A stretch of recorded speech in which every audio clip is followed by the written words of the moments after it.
Hello, magandang gabi sa lahat. Sa lahat pong nagtatanong sa paano po mag-fill up sa beta form sa bagong update po ngayon ni Meta. Ganito po. Kita nyo yung 3 lines sa taas dito sa dito pindutin nyo yan. Ito. Hanapin nyo po ang creator support. Ito, creator support. Yan.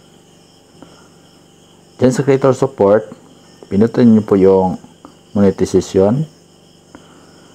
Tapos, dito sa mga, pinutin nyo po itong program eligibility.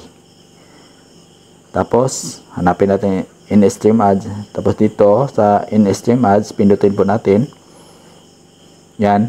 Kita natin ang update ngayon ni Meta. This coming 2025 yan. Next year. So, pindutin natin tong in this form.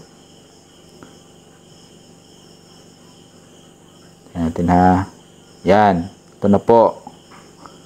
Ito po yung form. Pipilapan nyo yan. Yung email address nyo. Tapos yung Facebook account URL. Yung ano po nyo, yung profile link. Ang ilagay nyo dito sa Facebook account URL. Tapos dyan, i-click nyo lang itong let's do this. Yan na.